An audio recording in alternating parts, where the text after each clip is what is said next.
Welcome to Ear Biscuits, I'm Rhett. And I'm Link. This week at the round table of dim lighting, man, we are going to tackle a deep, dark issue. We're gonna seek to answer the question, or at least explore it in detail with a scope-like device of conversation. That question is, are farts actually funny? Are they actually funny? I want this I'm to gonna be start echoing. I think we should do that because I've heard that in order for repetition. people to remember things, you have to say it multiple times. I So don't from think- now on, I don't think anybody needs to remember that. Are farts actually are funny? farts actually funny? And I don't want to just be a bunch of like two school kids. Yeah, we're not a bunch. being idiots. I want to be sophisticated about that. This Well, is I've got historical data.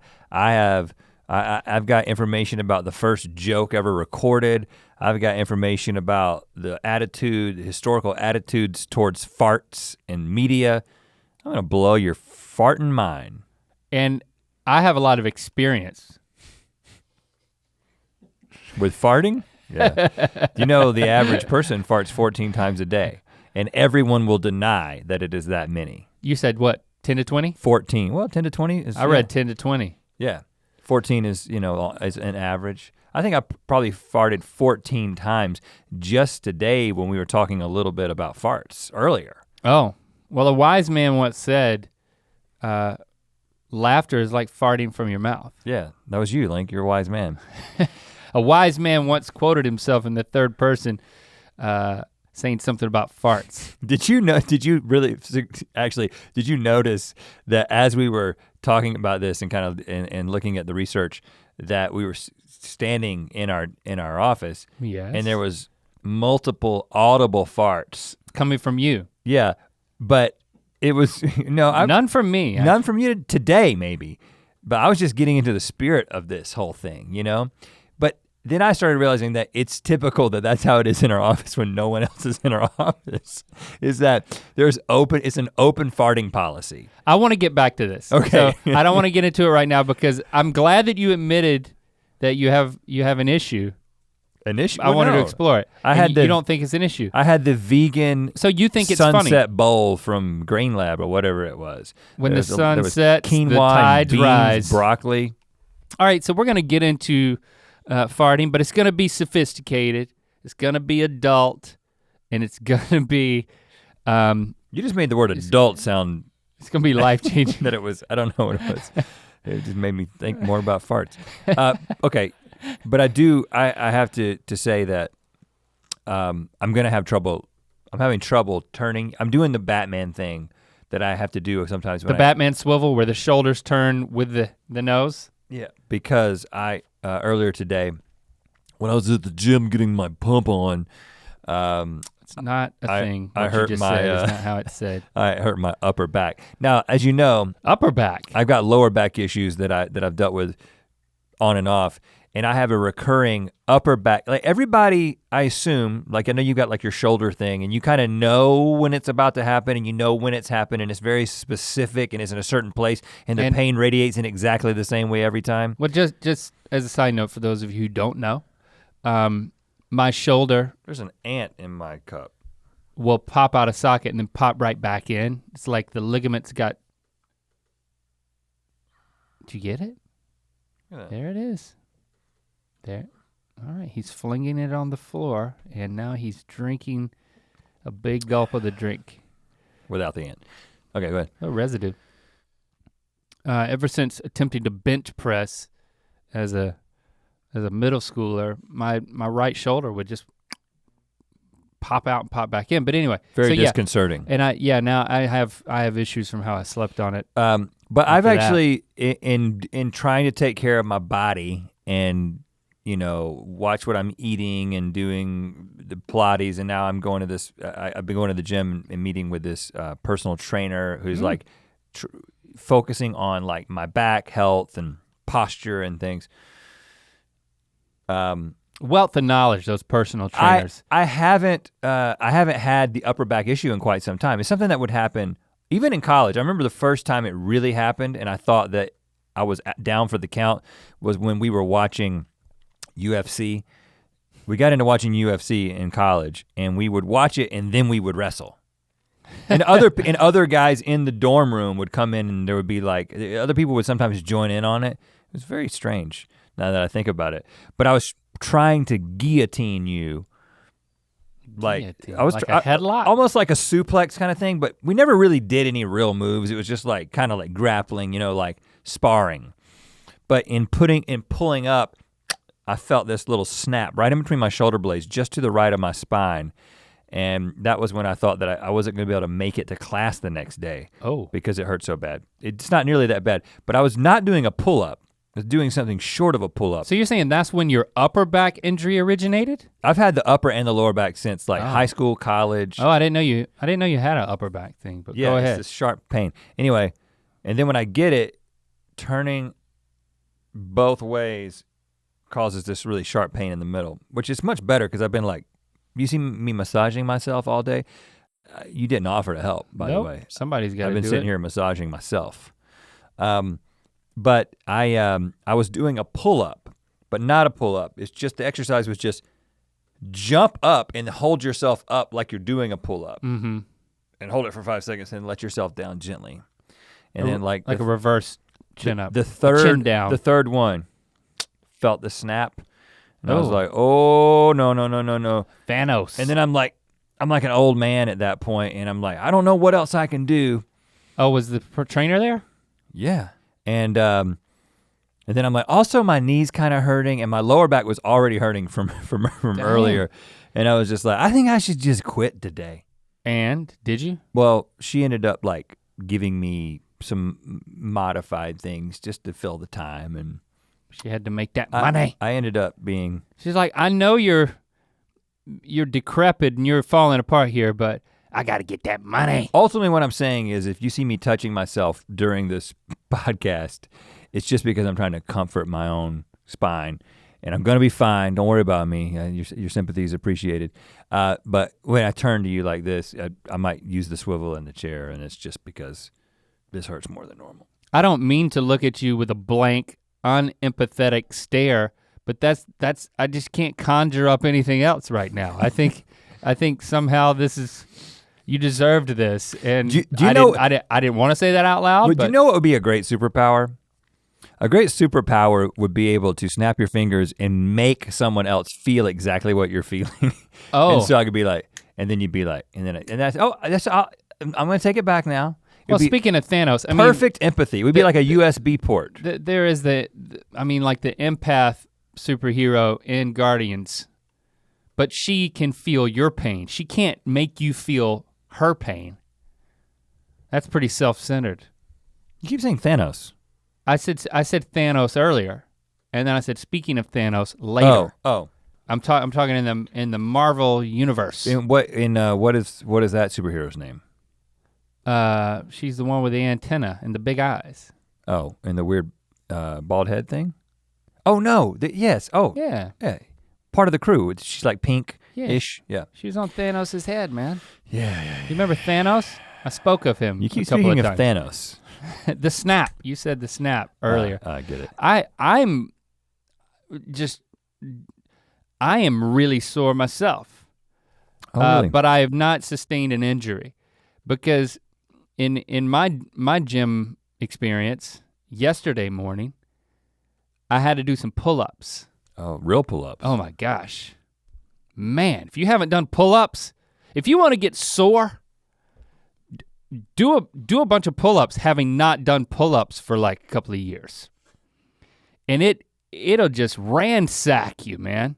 Like everything underneath my armpits is just like a tender place of emotion. It's like just poke anywhere and I'm liable just to start crying, man. But something feels good about it. Like you were talking about, last week you were talking about, I can't walk because they had me doing one-legged squats. Yeah, it was awful. I had just recovered. That's the thing. Did you like it? Did you like, was there an aspect of liking the soreness? Like I actually feel like I have some muscles because I'm sore. I like soreness in general, but it was extreme. It was like I couldn't go upstairs. It was that bad. And it was that bad for like, I did go upstairs, but I had to really use the arm rails. It was like 3 or 4 days, and I'd finally gotten over it, and then I freaking injured myself. You gotta watch it, man. You gotta be watch more it. careful. Do you let any farts out? Like when you're straining so much to like do a pull up or do some of that Pilates that you do, I mean, to get back to the farts, to just start to whet our appetite for the. Oh, please don't use farts and then wet right after it. There was an H in there. I think it's wet. No, I actually I think you about don't it. Wet an appetite. You wet it. I actually think about it quite often. You're holding them in. Oh yeah, in the morning time. That's like prime time, man. That's like deflation time. That's like you're like equalizing like a scuba diver for the first like 2 or 3 hours that you're awake. At least if you're me, maybe it's just because I'm 6'7". Do you eat something before you go in to the gym? Because I think I actually don't have a fart problem usually. I have a stink problem, like if I eat garlic the night before. You mean not from the farts, I will but from stink the from body. from my whole body. But I don't have a fart problem. No, I usually. mean it's not. I mean I had oatmeal today before I went in. But I mean definitely there were a few times when I was like, if I was in here alone, I'd let it go right now. But I'm not going to. Not gonna put. However, during the end of the workout, what happens in my gym is after you work out, your trainer stretches you, makes you feel like a professional athlete. Oh. And they line you up, there's like 4 stretching tables, and usually they're pretty full, weekday morning around 7 a.m. or whatever. And so on a table, not even on the floor. You're on this like table. Like a physical therapy table. Yeah, and they're stretching you. And oh wow. They don't do that at my gym. Someone next to me, like the people, the trainer and the patient, what do you call them, client, over here to the right of me, one of them farted. And it came over towards us. Was it audible? No, it went in my right nostril, so I was able to like echolocate the fart, so I knew where it came from. Right. And I knew that it wasn't my trainer and it wasn't me, but I was like, she might think that it's me, because it definitely smelled like a dude's fart, because there's just a difference. And well, hold on now. There's just a difference. Well, it's like that's so sexist, man. Well, ultimately, women's farts stink, man. No, what I'm saying is, if there was a bear that got into my house and there was a deer that got into my house, I kind of feel like ultimately I'd be able to tell you if it was a bear or a deer. And I feel like men have like bear farts sometimes. Not all men, but some men. So and then I was like, should I say something? Like, it wasn't me. No, you can't do that. So I just began to stretch a little more in an effort to waft it away. I definitely would, I don't know, I would have said something. But now that I'm saying that, I'm like, I have been hit with the opportunity to like explain that it wasn't me, but then I'm also worried that it's them and I'm putting them on the spot. So then it's like, well then, I'm putting them on the spot to lie if it was them, and then if they don't lie, it's extremely embarrassing. So the reason why I don't do it is for that reason, to not make the other person feel like I'm backing them into a corner. Don't even acknowledge it. But if you had echolocated the thing, then I think you should have let that rip. Hey, it wasn't me. Yeah, it was that guy over there. It was one of them, 2 feet away from us. Okay. You should have done that, man. So we've already gotten into farts a little bit here, and I think that— Was there any comedy in that? I think that there was I think me saying the term echolocate a fart probably made some people laugh. Yeah, that wasn't my intention necessarily, but it just the way it came out, just like a little— But that's for them to say. Yeah, and not you. But was it funny? I don't know. You be the judge. I was asking, was it funny for you to experience it? Not, did you just say something funny? No, but our fart's funny. Okay. Our fart's actually funny? That's fair. So us talking about that, oh yeah, I think we talked about it for comedic effect. And I think we were fishing for some comedy. And I do think we're gonna be talking a lot about— I don't know if we echolocated it. Farting specifically being incorporated into purposeful comedy. Oh. I think is a big part of this discussion. I don't think it's just like, is it funny when someone farts and why is it funny? We'll get into that, but is it funny to then make fart jokes? Is it funny to have a fart joke in your pants ready to flip it out and impress somebody? Well, let's get into that, but first, let's take a moment to draw your attention to this Ear Biscuit jar. I got one too, look at that. You need to get one of these at mythical.store because once you get it, you can drink out of it, just like we're doing right now. Even if there's an ant in it. Feel like us by drinking out of an Ear Biscuit jar. When you drink out of something and it has, and you have a personal connection to it that would be to us, it makes whatever you taste better. I don't believe that we can say this according to like the FDA. It makes Or what the you FCC. drink out of it psychologically taste better because you're gonna remember what I'm saying to you right now. And you're gonna open your cupboard and you're gonna see this Ear Biscuit jar up there and you have other options of what to drink out of and you're gonna choose it because it connects you to us. FTC actually. And to this moment. Federal Trade Commission. I think I need to legally say. And it's psychologically gonna taste better because you're tasting not only the taste of the thing you're tasting, but you're also tasting the experience of an Ear Biscuit. These claims have not been proven in a lab, and this is just what we put on the label to make you feel better about drinking out of the cup. I'll tell you something that was 100% true. We have less than 1,000 of these. Hey, that is true. And then once they're gone, we're not making any more. So be a part of history. If you want this to sit in your cupboard. Oh gosh, how did you do that? This is it. I'm spilling it everywhere. It was magic. Cupboard. Don't try it again. Okay, mythical.store. All right, I thought that we could, so we've got a few things, right? We've got personal farting stories, but I don't even feel like we should get into those because we don't even know if they're funny yet because we haven't even explored if it's okay for farting to be funny, for fart jokes to be funny. Which is kind of what we're getting into. So there's the stories, there's also our personal philosophy with like our comedy and how we, how do we view farts in our comedy repertoire, but then also kind of like the history of farting in comedy and people's viewpoint on it. What do you think makes the most sense in terms of getting into first? Let's set the stage with some cultural analysis of farts through the strata of comedy. Okay, good idea. Now, I got some of this from. Do we post like sources anywhere? We don't do that. Do we? I mean, you can tweet an article if you'd like. Okay. Hashtag Ear Biscuits. I'll do that when this comes out. I'll talk about it. But right now I had this article from the Pacific Standard which talks about a few of these things, and then there's another article that I'm not remembering at the moment. But you can get this information in multiple places. First of all, one of the things I found really interesting is that Jimmy Pardo, you remember Jimmy Pardo we were on his podcast? Yeah, Never Not Funny. And then we did his fundraiser. Charity thing. His marathon fundraiser. In this article in the Pacific Standard by a guy named Rick Paulus, he was talking about how some comedians really, really hate fart jokes, and Jimmy Pardo was quoted as saying, "I don't think there is a topic I hate more, and you can quote me."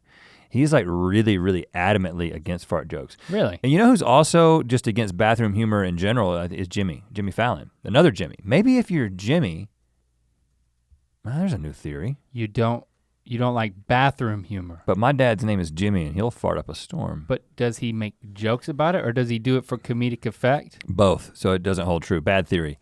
But Jimmy Pardo and Jimmy Fallon, neither of them are into to fart humor. But interestingly, the first joke ever recorded in Sumeria, 1900 BC, was, quote, "Something which has never occurred since time immemorial. A young woman did not fart in her husband's lap." It seems it gets lost in translation a little bit. That was the entire joke? Yeah, that was it. "Something which has never occurred since time immemorial. A young woman did not fart in her husband's lap." This is ringing a bell. I think you've told me about this, or this has come up before. I've heard this. Yeah. I don't exactly understand what the joke is there. We didn't figure it out then, and I don't think we're gonna figure it out now. I can say that my wife didn't necessarily fart on my lap, but she did fart on a dude's lap in high school, and she tells that story, and it's a funny one. Well, yeah. It's a funny one? Yeah, well, I mean. How did that happen? I just told you. Well, you didn't tell me that. You said there was a story. She has. Tell me the story. All I know is that she sat on a dude's lap, and shortly thereafter she farted, and everyone started laughing, and it's a story that is told time immemorial. And apparently it was funny in Sumeria. But I think that the bottom line with that is as far back as we can go to people recording a joke, it was a fart joke. So this is something this isn't a new thing. I don't think anybody thought that, but it's interesting. Also, did you know that Shakespeare had diverticulitis? He was not above a fart joke. There were multiple ones to choose from. They were a little bit subtle, almost like a silent fart. Well, that's because we don't understand Shakespeare. But in Othello, that's a board game, right? The clown says, "Are these, pray you, wind instruments?" And the first musician says, "Aye, marry they are, sir." Clown says, "Oh, thereby hangs a tale." First musician says, "Whereby hangs a tale, sir?" And the clown says, "Marry, sir, by many a wind instrument that I know." He's talking about the anus. Butthole. Yeah, and how it's like a wind instrument. The fart took us. And this is just, again, one of many examples that you can find of bathroom humor. They might even go as far as to call it scatological. Can you say that word for me? Eschatological. Nope. It's scatological. Scatological? Yep. Like ology of the scat. Yeah, of the scat. And Shakespeare had made a lot of these. And then we actually talked about this guy on the show on GMM before. This French baker who was known as Le Pétomain, or something like that, is a guy who his whole act, he was in the late 1800s, early 1900s. His whole act was farting through a cone. He was a baker. They're like a megaphone? And at first he had people who would come to his bakery and hear him fart impressions of musical instruments. What? Which is an interesting thing to happen in a bakery. Really, don't really want to carb load after that. But then he took his act on the road and became this national treasure of France that people like Sigmund Freud would actually pay to see while traveling Europe. But this wasn't comedy. This was an exhibition. It was comedy. Oh, it was? Yeah, it was, yeah. It wasn't just like, he would do impersonations of people, of animals, of musical instruments. He would blow out a candle from across the stage. Yeah, but at a certain point you're no longer laughing and you're just clapping. You're in awe. It's a trick. It's an exhibition of talent. No doubt there are elements of that, without a doubt, but I definitely think that people thought it was funny. A French baker farting? It was at least lighthearted. I think it was more of it. But then, for most of the 20th century, in media, farts were off limits. It was kind of this like last taboo of something that you couldn't talk about and you couldn't do in movies, like all like the early film movement. No farts, no bathroom humor really. Until no scenes in a bathroom, nobody sitting on a toilet. Well, type of scene probably. I just know that directly addressing the fart or somebody farting was not something that happened until 1974. Mel Brooks' Blazing Saddles, which was a sort of revolutionary comedy film in a bunch of different ways. They had the first fart in a film? Well, multiple sources that I looked at said that this was sort of breaking the seal, so to speak, on incorporating farts unashamedly into media, into comedy. Well, incorporating is an understatement. That verb undersells how many farts they put into that farting scene. Yeah, we watched it a second ago, and the cowboys are around the fire eating beans. Oh yeah. And it's a slow zoom out, and like there's burping as well. There's a burp, and then there's a fart, and then there's a bunch of farting. Yeah. And then the guy comes out of the tent and.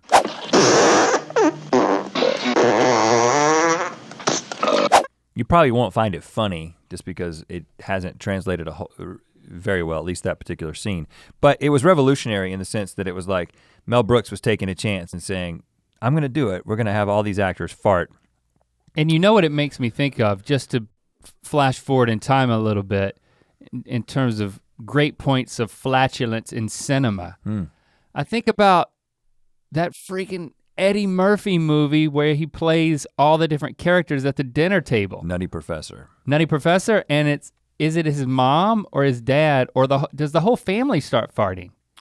There's a dinner scene where I actually have Nutty Professor written down because I wanted to use it as an example later on. Yes, I just thought about it. Cajun point. Who there called my name? Okay, I just remember dying.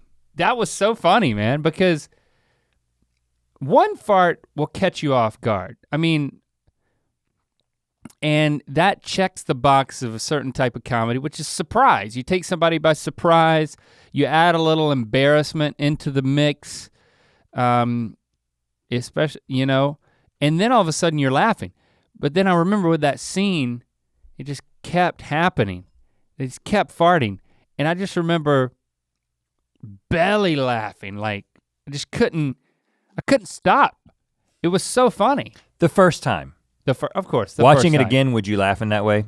Probably not, right? I don't know if I would crack a smile if I watched The Nutty Professor right now. I mean, speaking of bathroom humor, it's like when I rewatched A League of Their Own with the kids a few months back, and I remember the Tom Hanks scene where he starts peeing in the women's locker room, and the whole like team, he's been on like a drunken binge. And he pees and it just keeps going and going and going. And I remember in the theater, like there was like rolling laughter. It hits you again. I actually talk about this. Second wave. I've talked about this scene multiple times in my life because it was very formative to me as a aspirational peer. Right, because you haven't been at a pee very long. And it stopped and then it started again. But then when I rewatched it with them, because I knew that it was going to end at some point, I didn't have just the big question mark of, I can't believe this is still going, when is it gonna end? Same thing with all the farts and Nutty Professor. Once you know it's just a bunch of farts, you kind of roll your eyes. Well, and you kind of got at this a little bit, you to why farts are funny. And there's a number of theories about, first of all, like theories of humor and theories of comedy are super complex and there's lots of disagreement. And, but I do think that farts have two things. Number one, they're relatable.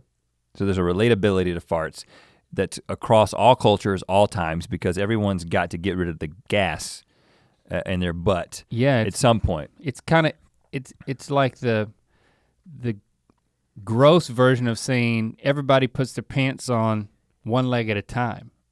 Right, but it's even more everybody relatable releases than that. Air pockets. Because not everybody wears their pants. Anus. There are cultures that don't wear pants, but True. everyone has a butthole. It's better than that. And gas comes out of it. So your butthole is like the pants of the globe. The galaxy? The galaxy. Pants of the galaxy. But in the second thing besides relatability is what you called surprise, which when discussed in theories of humor is called pattern disruption. And that's what makes, a fart has those two things in full supply, right?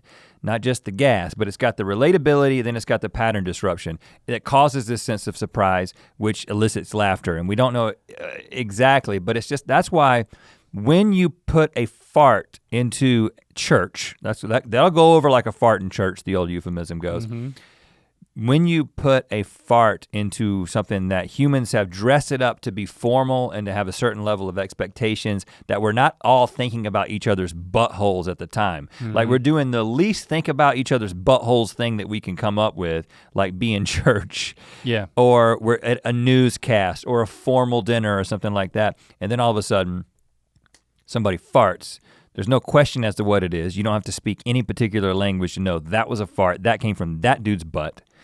And that surprised us and disrupted this pattern that we've got going on right here, and everyone begins to laugh. And that's why it's universally funny. So I think the first part of the question is, are they actually funny? Well, yeah, they're funny. I think it depends because, well, I'm curious if our upbringing and how we interacted with farts over the course of our lives has primed us to find farts funny, because I don't think it's any secret that we find farts funny, right? But not in every instance, but not all farts. We have a general predisposition to find farts funny. And I think at least for me, it has to do with my upbringing. Mm-hmm. So, and I'm curious about yours, but for me, both of my granddads would just, when I go visit my grandparents, they would just do these reverberatory farts that we would just all get a kick out of it. Like my mom's dad and my dad's dad, they would just rip them and everyone would immediately laugh. And they were so expressive. I mean, when you get a laugh in that way, you start to know how to harness that pocket of air for maximum of effectiveness. It becomes a tool. But my Nana, she'd also rip them. Mm-hmm. But now she's at a point, and I've you fast forward to this point in her life, great grandmother, just walking around doing whatever she wants, farting, just doing the walking farts, every step. Burp, burp, Yeah. burp, burp, burp, God burp. bless her. Let her do what she wants. It's not even for comedic effect anymore, but we laugh at her, we kind of snicker because it's happening, and sometimes she'll like cut her eyes, but I mean, it just comes from a long line of fart. A fart is followed by a laugh in the Neal household, but now in my house, I operate that way. I fart, I expect to get a laugh. But you know what? It doesn't happen. Mm-hmm. And my kids will say, well, it's gross. It's gross. So I think that, I don't know, they just haven't been around enough people laughing at it. And they've only experienced the negative parts, which are the smell part. Well, that is an aspect. I have a theory. For why your kids don't find it funny, but I don't want to get there yet. Okay. And I'll kind of give you my background is very similar. I mean, I didn't have I wasn't close to my grandparents didn't live in the same town, and so honestly, like when I think about I know that my it's Mom and Elle's husband, but it's my step granddad we call Pop. He definitely farted. I remember him sitting in like a recliner and farting, but it was just like a handful of visits, and it was funny. Mm-hmm. There was absolutely no shame associated with flatulence, right? In the families that in my immediate family, and also the families that we were related to, and which is usually you just say extended relatives. I just said families I was related to. But will your parents? Did you grow up with your parents farting? Yeah. Well, like both of them? Both of them, yes. Now my dad would do it for comedic, for comedy sake. Comedic punctuation. And there might be like, well, you know what I think about that? Well-placed fart.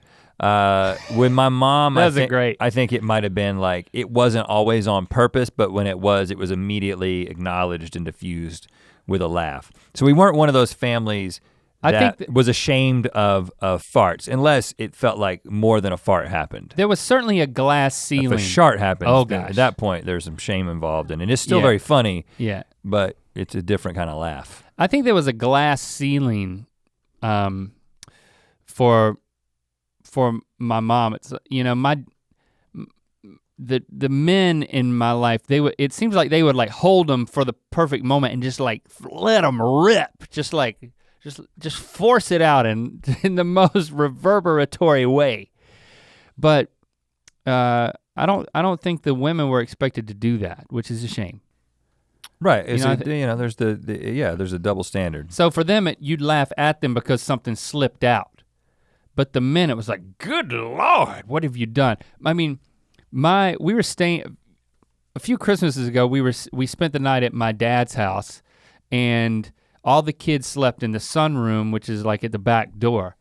And Lincoln tells the story of my dad, who he calls granddaddy, coming in and taking his dog Gypsy out. And he said, Gypsy? And that made Lincoln stir a little bit. And then my dad, I don't know how you could have this much gas inside of your belly, and it can't be healthy. And he let out this fart that was like a huge deposit. I mean, it could have filled up the whole sunroom. It was like, And it started again. And then it woke up Lincoln. It woke him up. It was like an earthquake was happening.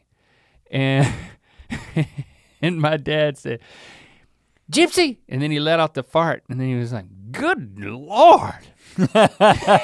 and then he just walked out the door. Yeah, you gotta walk out after that. Good God almighty. You don't wanna sit around and discuss it. And it scarred Lincoln. It scarred him? It scarred him. I mean, it didn't literally leave a scar on him. He wasn't that close to it. But the only farts that my family likes that I do are the ones I do in my mouth. They'll ask me, do that farting with your mouth, Daddy. Do that fart with your mouth, because I got one. Gather around, kids. It's not like a. It's like the Waltons. It's like. Good night, Daddy. That's it. That's it. They love it when I do this fart that comes out of like the lower right part of my mouth. Yeah, that's pretty good. They love that. Yeah. But when I really fart from my anus, they don't like that. Oh, where's it from? And I think that's why that's my theory. I'm just gonna skip to my theory. You can wait for your. I just think they know that they smell something. I mean, this is gross. I'm sorry, but I think this is they just think there was air in your anus and now it's in my nose. Yeah. I don't care how funny it sounded. That is gross. Well, and you know what? It is. Okay. And I think comic relief is the only way to get over that reality. Well, I think that's my argument for it being funny. I think there are two reasons that your kids don't find it funny. Well, and this goes back to the theory of humor, right? So one aspect of the theory of humor or someone's theory of humor is that things that are funny involve something going wrong but no one getting hurt. Mm-hmm. Right? So somebody falling down the stairs. Sometimes it hurts. Somebody falling down the stairs and dying is not funny, but somebody falling down the stairs and not dying or not getting hurt is funny. Yeah. It's just the outcome. So when your flatulence is stanky and is experienced by your kids in a negative way, they're getting hurt. Right, so it's like it may start as funny, but then when it's like, oh, that actually stunk, this is unpleasant, it's no longer funny. But I actually think an even bigger part of it, and this is why I wanted to use the Nutty Professor, because I remember laughing at that, but I would not laugh at it now, is I think that because a key to a fart being funny is this pattern disruption, but when the fart becomes the pattern, it's no longer funny. So if you go to the fart too often, as I do believe Eddie Murphy does too much in The Nutty Professor. In that one scene? And potentially you may do too much as the farting dad in your house, you're wearing out the fart's welcome by going to it so often. And now it's no longer disrupting a pattern, but the pattern has become dad farts for attention. Yeah. And if you're farting, if you're farting on a regular basis, so it's in other words, like if you had a friend and it was like the first time you ever met this guy, you walked into the room and he farted, you would laugh and you would tell the story. But if every time you walked into the room he farted and that was his thing, you're like, I don't want to go into the room anymore. It's unpleasant. It's also not funny because I'm expecting it. And an expected fart isn't funny. I also think that it's really hard in a cinematic setting to make a fart funny because everything's calculated. So if you're deciding to go with the fart joke in that moment, it better be really good and surprising and original in some way. It just can't be like adding a fart sound effect when Jar Jar Binks runs off scene, which I do have a memory of that being a part of the Star Wars movie. That Jar Jar Binks, they put a fart sound in at one point. Is this true? I believe it. There's a fart noise? Yes, I'm pretty certain of it. And that's just, okay, that's just cheap. It's like, okay, won't the kids find it funny when this character farts, you know? And also, who's the most likely character to fart? Jar Jar Binks. Don't give him the fart. Right. Give the fart to the most unexpected character and maybe you're getting somewhere. Darth Maul. Yeah, if Darth Maul farts, I'm laughing at that all day. But Star Wars isn't a comedy, shouldn't have ever tried to be one, and that's why that dude's life was like ruined. Like you're the one fart sound. You told me about the Jar Jar Binks. Yeah, the guy who played Jar Jar Binks. I mean, he like had a while back a horrible life. Yeah, he came forward saying it screwed up his screwed up his life. So it is a thing, Jar Jar Binks just Google Jar Jar Binks fart. You'll get it on YouTube. All you want. But we have in real life, farts can be hilarious. Like, I mean, if I search TV fart bloopers, I can watch videos of newscasters or people in like a talk show setting accidentally farting. And it's hilarious. I looked at those before I came in here and I thought to myself, as long as I'm seeing a fresh clip I've never seen, the laughs are not gonna stop because you get the facial expression and the beautiful thing is you don't smell it. You don't smell it. So nobody gets hurt. Nobody gets hurt when it's on the other side of a screen. Matter of fact, speaking of somebody getting hurt, it can get you fired, but it can make a career. I'm sure many Ear Biscuiteers have heard about Paul Flart, who has an Instagram account. He's a security guard at a hospital, and the story is he would fart when no one was around at like the entrance to the hospital, and he realized how good the acoustics were, and he started turning on the shot's the exact time, so it's almost like a webcam shot. I don't know if he's doing it with his phone, but it's his face and the top of his uniform, and you can see like the hospital sign behind him. Not all of it, just a little bit of it. It's mostly his face. And he just kind of. You're like in an office or something. He blinks. No, he was in the reception area. Okay, reception. And each Instagram video is just one fart. But I watched all of them. And you saw me over there cackling. Yeah, and when I looked over your shoulder, it was definitely very, very funny. Because it's just his face, like blinking and like twitching, and then his reaction to his own fart. And then whatever caption he might put on it, like ferocious, felt that one in my chest.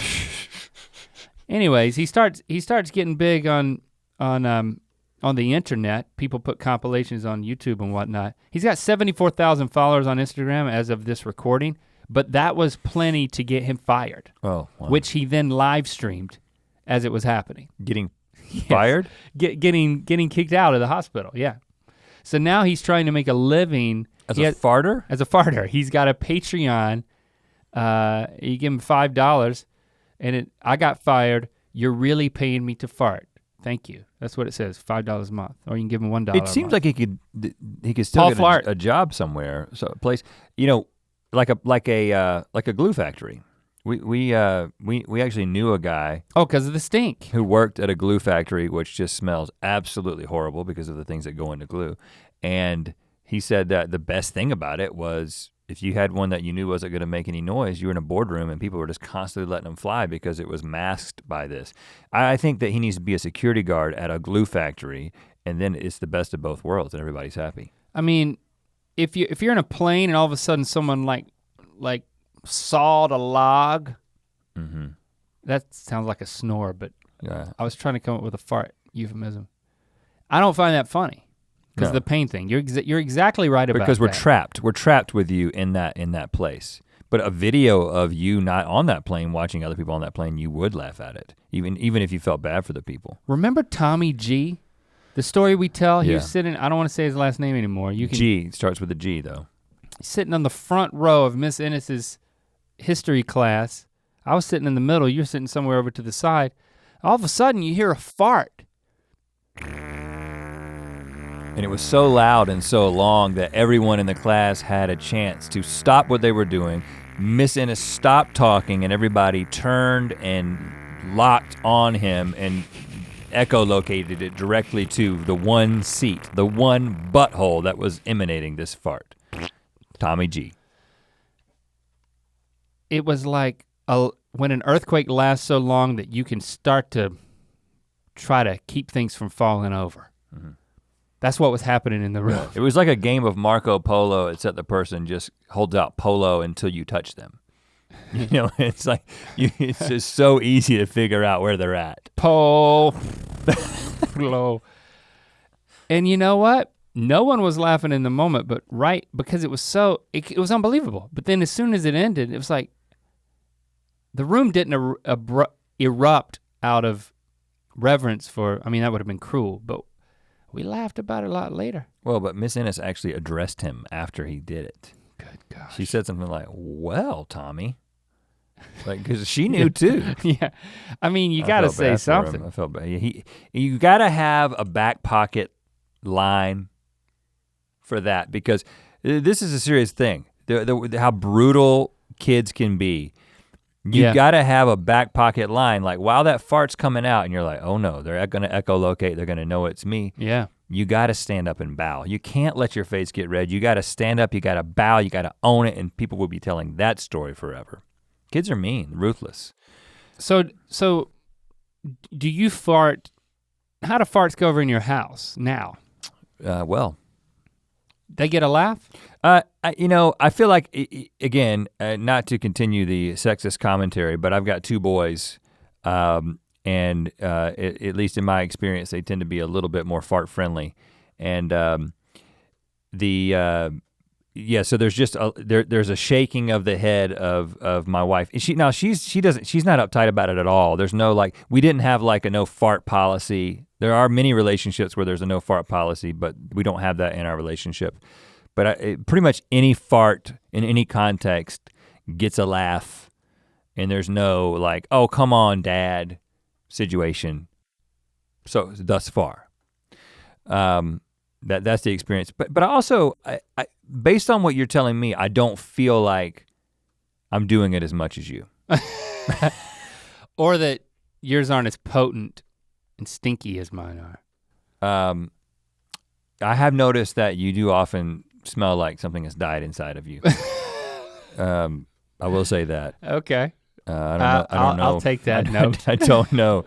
I'm not exactly sure what the cause of it is. You might need to see a doctor. But I gotta say, I do have I can have significant volume, and I can have significant force, and I can have significant frequency, but I don't often have significant stink unless I'm sick. I envy you, man. I don't know what it is. Like, I stopped drinking regular milk. No, you drinking the almond milk. Yeah. Well, and the oat milk. Yep, and the oat milk. I think that helped. You think? Yeah, because dairy does contribute to it. So you don't have an issue with the under the bedspread, where you like? I mean, I'm not saying I haven't ever Dutch ovened my wife. Yeah, I have. I try to seal it down. I put my elbows on top of the covers and like hold seal it down and then flap your foot so it goes out the bottom. Yeah, that's right. Okay, I see the plan. That doesn't work too well. But I think it'll seep out. I think we've established that we personally find farts funny in real life, and also in media that is depicting real life. So, but to get back to what you were talking about a second ago, which is the scripted fart joke. Yeah. Bathroom humor, because I'm gonna widen out a little bit into bathroom humor in Junior, in general. And don't call me Junior. And Junior, let me tell you this. I think so. Just a little bit about our philosophy of humor in the way that we've approached our comedy. So very early on, we kind of made a conscious decision to not go into certain places with our comedy, right? You may have noticed that we don't really do political jokes. We don't really do religious jokes. We don't really get into controversial things as a policy. I mean, every once in a while we may hint at something or break the seal on something. There's no intentionally shocking humor. Right. Like the shock jock stuff. And we're also not cynical, like our humor is not cynical. I mean, I might get a little cynical at times, but in general, we don't have a cynical point of view when it comes to our comedy. And then also, we don't get overtly sexual. Obviously, if you watch the show, you know there's a lot of innuendo that happens naturally that we kind of embrace and have embraced even more as the years have gone by. But it's not overtly sexual. It's not overtly blue. It's not R-rated. And so, when you sort of box yourself in, you then have to think to yourself, well, what am I going to do? What lines am I going to cross? And so you naturally end up, because humor is about crossing lines, first of all. a big part of it is about defying norms and crossing lines. So you're going to offend someone. Once you build a box like you've described for us, it's got to fart its way out from one corner. Yeah. If you squeeze the box, it's gonna. It's like an accordion. Yeah, the box that we put ourselves in, a little, nod to Weird Al is like out the comedy. And so the comedy often comes out in the form of bathroom humor. So not necessarily fart jokes, but there are, we get into bathroom humor and some people are like, that's not my thing.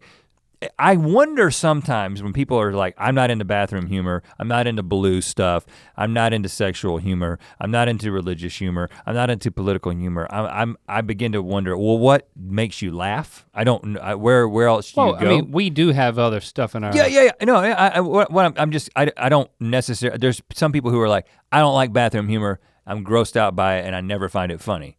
That's their prerogative. I'm just trying. I would want to talk to that person and be like, okay, well, what is the funniest thing for you? Mm-hmm. And is it something that doesn't cross a line? Because that doesn't compute for me. But we've tried. I would ask that person, if you're watching Jeopardy, I'm not assuming they watch Jeopardy just because they don't have a sense of humor. Right. But let's say you pass by television, Jeopardy's on, you're not even intending to watch it. Alex Trebek's asking, he doesn't ask a question because he gives the answer. He gives the answers, man. Yeah. You got to get that right or else you get it wrong. He's in the middle of an answer and he farts. Yeah. Burk. Would you find that funny? Would you find that funny? I think most people would. That would be like top 10. Like if I told you that was on YouTube and that I found it hilarious and honest, you'd search it, right? Oh, yeah, I'm searching it right now. Because if it's happened, I want to know. Can you Google Alex Trebek fart, see what comes up? Because okay. I feel like I might be onto something, like my future. Is it I'm sure it's one of those. You remember the who's the preacher? It's probably somebody adding it to like who's that preacher that the televangelist who like and makes like the he makes like the faces. And she proved God. God. And then they just put a bunch of fart noises every time he made it. Tillman Robert. What's his name? Farting preacher. If you Google farting preacher, it'll probably be the first thing that comes up. But it's now that's an edit joke. Of course, he's not really farting, but his face looks so contorted that it's timed so well that it's so great. It's splendid. But let's talk about the times when it hasn't worked for us, because the prime example of this, that's him. What is his name? Robert Tilton. Robert Tilton. Tilton. When it hasn't worked for us is when we leaned into it so heavily on this thing that we did called first date farts. I'd really like to. Did you just fart? No, it was a notification. That was a while back. It was when it was within the context of a GMM, but it was like a short, like 2-minute sketch where we're in the car. You're playing a woman on a date with me. And you're covering up the fact that you're farting. By saying that it's my ringtone. My ringtones and my text messages and stuff. And yeah. I'm pretty sure that that idea came from a conversation that Cassie was having with Stevie. That's my memory. That sounds right. Is that Cassie has an idea that Stevie relayed to us, and then we turned it into that sketch. And it's, again, I think that— Did you rewatch it?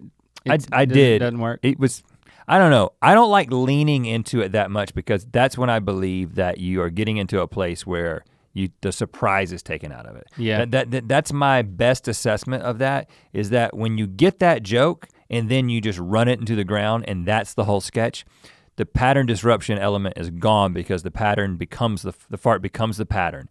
And at that point, I'm not, that's why if you watch a movie that relies too much on it and it becomes the pattern itself, it's not sacred anymore. There's nothing unexpected about it. Keep the fart sacred.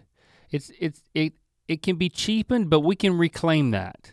Do you remember Sundance 2 years ago when Swiss Army Man premiered? Mm-hmm. Oh yeah. At Sundance, and we were trying to figure out what we were gonna go watch. We were trying to figure out what things we were gonna go. And stream. you started. and the way Sundance works is you're in line with people, you're talking to people, so you end up asking them what they've seen, and there'll literally be a buzz around movies, chatter around movies that you have to see. And all the chatter about Swiss Army Man, at least from the people that we met, was we heard it's not good and it's really gross, and there's like this scene at the beginning where like there's a dead body that's farting and it's really, really gross, and it's like was weird and you shouldn't see it. Like that was like the sentiment from multiple people, and I was like, what? This sounds stupid. I was like, we're like, is Alex Trebek in it? And then we didn't end up seeing it at Sundance, and then we get back home, and of course, like at that point I see, well, months pass, however long it took from Sundance to the film actually coming out in theaters, which could have been a year. I don't even know how long it was. I see the trailer for this thing and I'm like, this looks like an incredible movie. I have to see this. This looks like right down my alley. Or right up it. And then we went to see it and saw the whole scene where the dead body is being propelled by farts, like a boat, like a freaking jet ski. And we loved it. But it was taking a fart joke to an absolute extreme, like an appalling, surreal extreme that a place that had never gone before. Like, it was completely innovative, and so it wasn't a pattern. It was rooted in science too. You know, you have a dead, bloated body. Propulsion. Which, by the way, it wasn't a gruesome dead body. It was Daniel Radcliffe who then was the star of the movie playing a dead guy. It wasn't morbid. It was endearingly comedic. I absolutely loved it. Magical. It was magical. And it was one big fart joke that, in my mind, worked. But I think it's an illustration of if you're gonna do a fart joke, and it's in something scripted at this point, you've got to do it in a way that it hasn't been done before. You can't. You can't just come out with Nutty Professor 5. And expect people to still care about it. I mean, right. I didn't see Dumb and Dumberer. Most people hated it. And I think one of the reasons that people, and I'm talking ignorance because I didn't see it, is that they kind of went back to the same well in a lot of ways. And was there a lot of farts in the well? I think they should have never remade the movie because it's one of those things that you can't win. It's a lose-lose situation when you want to remake a movie like that. Because they go back, there's so much gross humor that, okay, I'm gonna go back to the exact same well 20 years later. Is it still gonna work? No, it's not gonna work. But if they were to suddenly do it differently, everybody would criticize them for doing it differently. Why are you guys trying to get intellectual with your fart jokes? It wouldn't work. So just don't make the movie. Just let the movie, the original movie, stand on its own. So in other words, if you're gonna bring farts into comedy purposely, now we've done it accidentally, we both independently farted accidentally on GMM and it made it into the cut both times. Oh! Did you actually fart? I think I did. I actually heard you fart. I think I just smelled it. Get it today, cashbackboys.com. Did you actually just fart? Yeah, it came out, man. I'm sorry.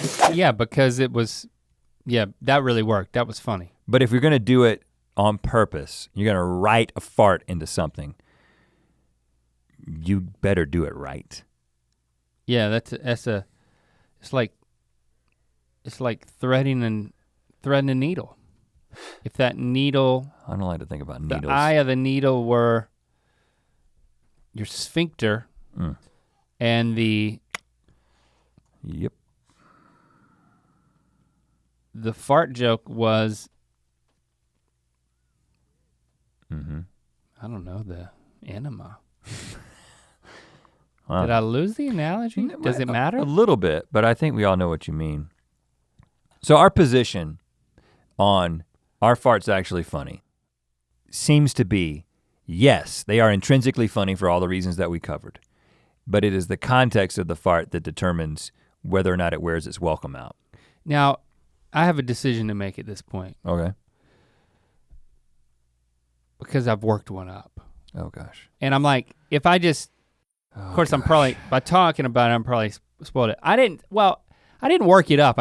I find myself in a position where I could fart. I mean, so I think I've already made my choice because I think the alternative would have been don't say anything, Link, play it cool.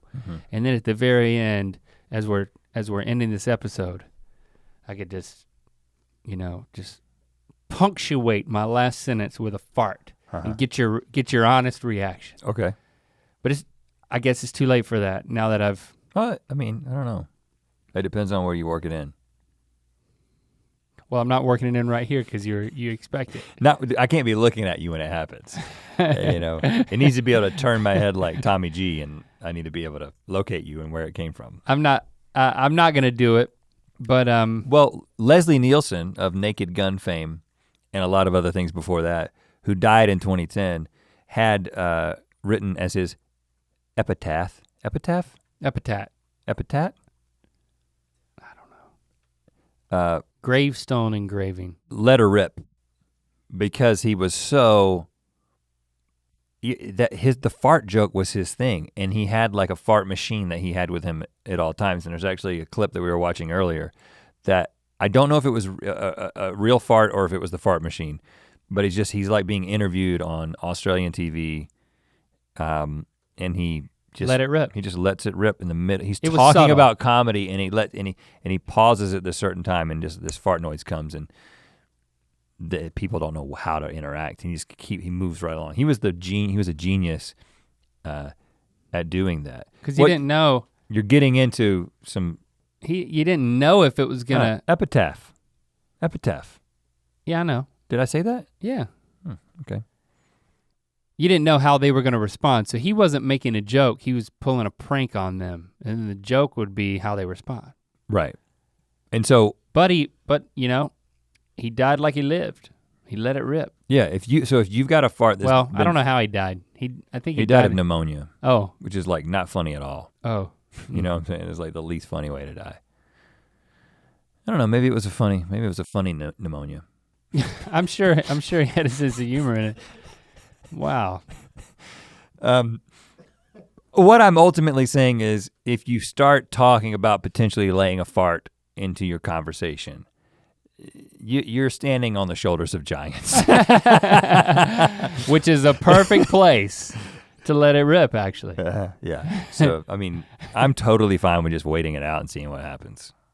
What do you mean waiting it out? If I'm gonna fart right now? Yeah, waiting for like a gopher to come out of a hole. Oh. I'm not gonna do it. I think I'm done with the whole thing. I'm moving on. No more fart humor for me, man. I think you've made the right choice. It's not funny. Wow, you're still here listening. Thanks for doing that. Thanks for hanging out with us. Let's continue this conversation online. Yeah, can we talk more about farts on Twitter? Hashtag Ear Biscuits. I'm sure that many of you have this is a polarizing issue. Some of you made a decision to quit listening a while ago, and why I'm even talking to you. Those of you who are still listening probably either just gave us the benefit of the doubt, or you actually think farts are funny too. Let's talk about it and come to a collective conclusion. Are we right? Are we wrong? Let us. Oh gosh. There it was. 2 of them. Wasn't. Oh. You have one too? Yeah. The first time it was bigger, but you laughed in the middle of it. Oh gosh. See, it's not funny anymore. It's over. It's ridiculous. We're coming for you, Eddie Murphy. To hear this Ear Biscuit in its entirety and make sure you don't miss an episode, follow the links in the description to subscribe on Apple Podcasts or anywhere else podcasts are available. To watch more Ear Biscuits, click on the playlist on the right. To watch more of our daily show, Good Mythical Morning, click the playlist on the left. And don't forget to click the circular icon to subscribe. Thanks for being your mythical best.